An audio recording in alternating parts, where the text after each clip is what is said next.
It's not like I'm friends with the Dalai Lama or anything. He never texts me back, so.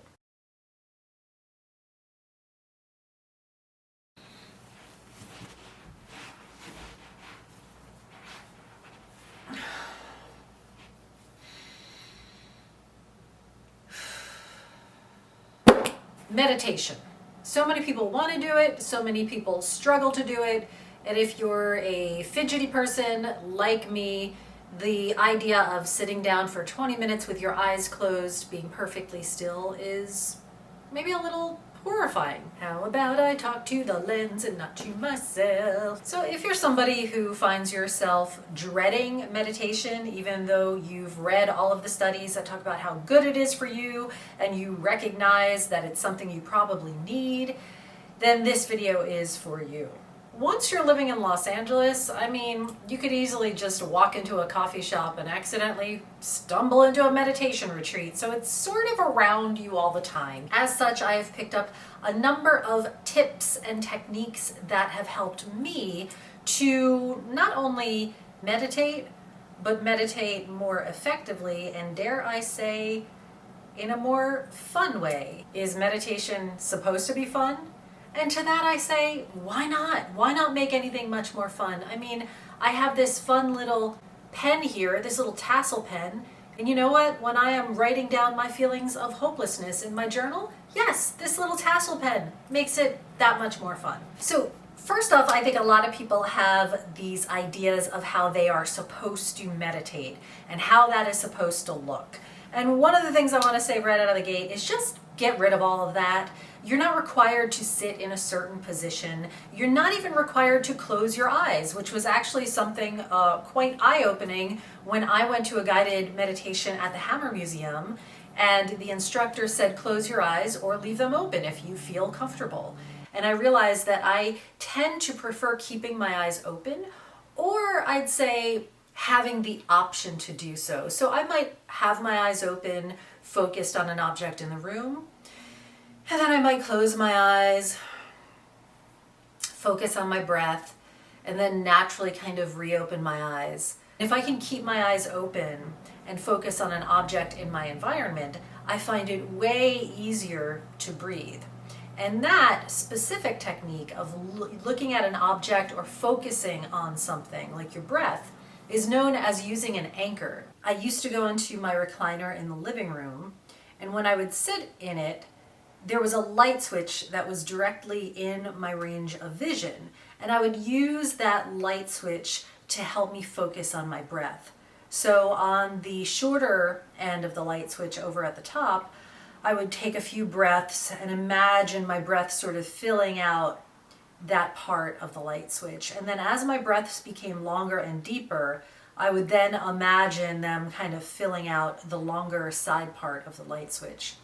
And I would just use this little rectangle, this little light switch, as that anchor, as a little guide to help me breathe and to just give me an object in space to focus on and to help sort of regulate my breath. So one of my biggest tips, if you have not really gotten into a meditation habit and you really want to, is first of all, don't bite off more than you can chew. The Dalai Lama himself mentioned that, start off with 20 seconds, right? So yes, meditation might seem a little daunting or boring or just like something you don't have the time to do, but everybody has 20 seconds, everybody has a minute. So start off really, really small and create that habit doing 20 seconds or a minute or 5 minutes a day. So I was doing 5 minutes for a while, and now I've gotten myself into a pretty good routine of doing between 15 to 20 minutes a day. And it is something that I've started to actually look forward to, even though I kind of dreaded it before. But now I want to share one of my favorite tips with you. One of the things that I recently discovered that has made my meditation practice so much more fun and enjoyable is I discovered this YouTube channel with all of these nature scenes, and they're just these really long loops of beautiful nature scenes, and I tend to gravitate towards beach scenes like the one I'm going to be showing you here.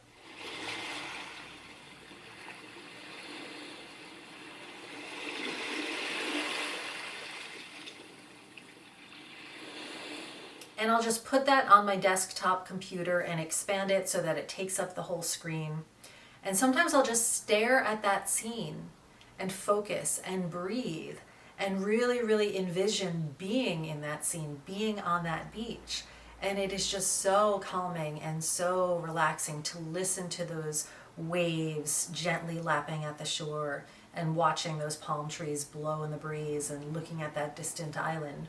So I suggest trying something like that. There's tons of these types of YouTube channels. I'll leave a link to the channel that I watch and the video that I watch in the description box.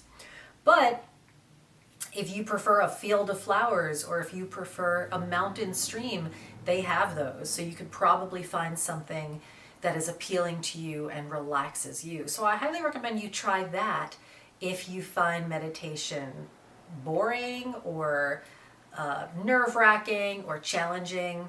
Find yourself a scene that excites you to look at and see if that changes your perspective a little bit. And you know, if all else fails, you do not have to sit still when you meditate. You can do a walking meditation where you're really paying attention to how your body feels and what your feet feel like on the ground, and either do it pacing around your apartment or go outside and just be incredibly intentional and mindful about walking and staying present. So many times people will go for a walk or do exercise, but they'll be on their phones or they'll be multitasking or listening to music, and there's nothing wrong with that. But I know for myself, if I am trying to get some exercise in and I'm like, oh, I'm going to kill two birds with one stone, I'm going to call my mom, then the next thing I know, she's having troubles with her phone, and then I'll be like, Mom, why are you on speaker? What's happening? And then that's when you trip off the curb and break your ankle and your life becomes increasingly more complicated. So when I go out for a walk, when I do any kind of exercise, or especially when I'm hiking, I really try to take in my surroundings. I really try to pay attention to animal sounds and flowers and people's landscaping, and really just try to enjoy what's around me in the moment. And so the difference, sometimes people are like, what's the difference between taking a walk or just pacing in your house? And the difference is being intentional about it. You know, if I'm walking and pacing in my apartment just out of worry, and I am doing that sort of stuck on a hamster wheel kind of habit, versus mindfully walking and paying attention to how my feet feel and paying attention to how I'm stepping and if my body is in alignment and if my shoulders are hunched or if I'm pulling them back and relaxing them, that is going to make it so much more of a meditative or mindful moment than if I'm just completely lost in my thoughts pacing around. Sometimes I will sit on my balcony and meditate.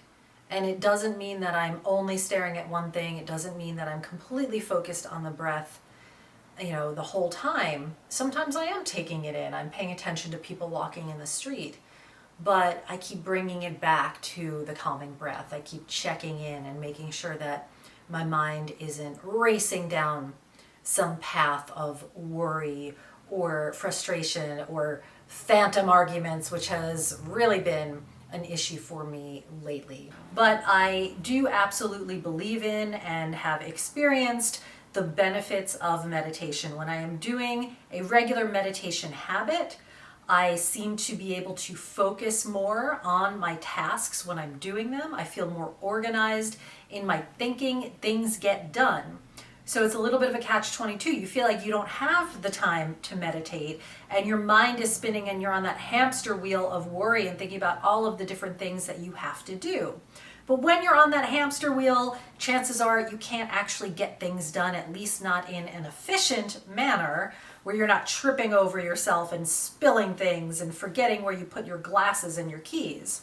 So meditation tends to really, really reduce all of that wasteful energy. I like to think of it as rebooting my computer. So if my computer is just not working efficiently and I have all of these programs open and I keep getting distracted because my desktop is a mess and I have a million tabs open and I keep going between YouTube videos and answering emails and I'm just overwhelmed and I can't seem to finish any one thing, it's at times like that when you should stop everything and close those tabs and restart your computer and restart your brain by doing like 15 minutes of meditation. But I would love to hear from you. What are some meditation tricks and techniques that you've tried that you found to be effective? And also, I would love to hear from you if you try any of the techniques that I've shared with you, and let me know how they've worked out. But if you like this video, go ahead and hit the subscribe button, and thank you so much for watching.